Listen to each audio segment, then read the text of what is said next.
When she took her first dose of LSD, Catherine embarked on what she calls a journey. A mother, she has been in therapy for decades and has been suffering from post-traumatic stress disorder since childhood. She's been keeping a journal of her experiences with this hallucinogenic substance. I experienced the LSD effect intensifying, somewhat like being drunk. It kept getting stronger until I had the feeling of losing consciousness, while paradoxically feeling that the most important work was happening at that moment. Over a few months, Catherine took 3 doses of LSD. According to her, the results came very quickly. I'm no longer in the same loop.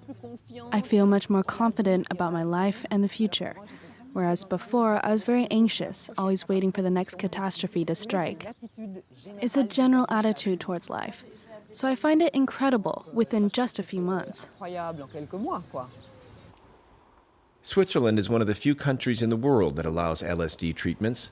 The Swiss chemist Albert Hofmann discovered it in the 1940s, and it was originally intended for research in psychiatry.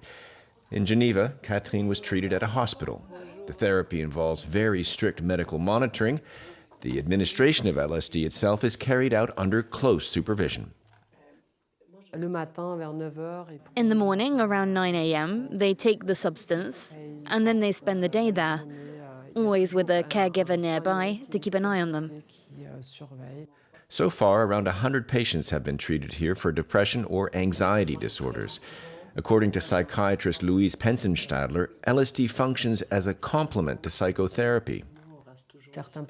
Some patients have great difficulty accessing certain emotions, certain aspects of their lives. And in these cases, it can help to bring out other avenues for exploration. LSD acts on serotonin receptors and brings about changes in brain connectivity. According to the head of the department, half of the patients derive significant benefits from it.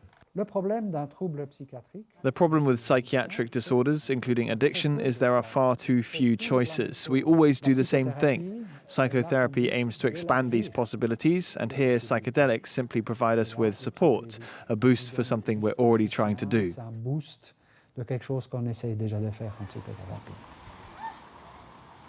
In Switzerland, medical research on LSD has been accelerating over the past decade. However, in the past, LSD, highly favored by the counterculture of the hippie era, made headlines mainly due to its recreational misuse. Its prohibition in the 1970s marked a temporary end to such research. But the resurgence of LSD and the enthusiasm it generates also leads to problematic practices.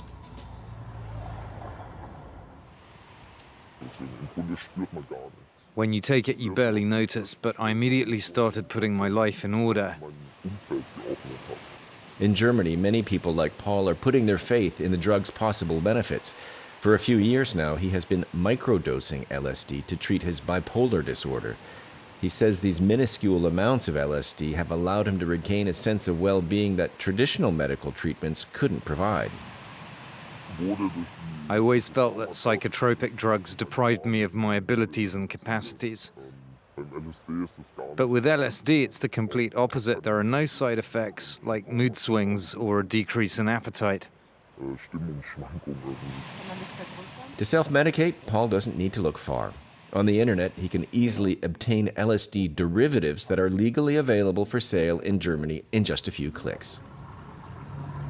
On a busy street in Berlin, the derivatives are for sale legally, and the effects are the same as in the original product. These products sell the most because they are the smallest quantity. This LSD derivative is not prohibited because it is not classified as a narcotic, a legal loophole skillfully exploited by the shop manager. According to our supplier, who is the only one producing this product, the German market for LSD derivatives is the largest. However, using these products outside of a medical context carries significant risks. Psychedelic substances do not cause addiction, but when consumed alone, without guidance, they can trigger psychoses. This Berlin hospital is one of the few that provides care for patients who have had negative experiences with hallucinogens. Tomislav Maciek warns against an overly naive use of LSD. There's now a real trend surrounding these substances. It's constantly claimed that they're much better, but they're not legally available. However, since they can be easily obtained, it paves the way for self-medication. And in some cases, it goes well, but in other cases, it can end very badly. As research on LSD picks up in Germany as well as in France, researchers fear that the uncontrolled use of this substance may once again be counterproductive for science, to the detriment of patients like Catherine who truly benefit from these treatments when they are properly supervised.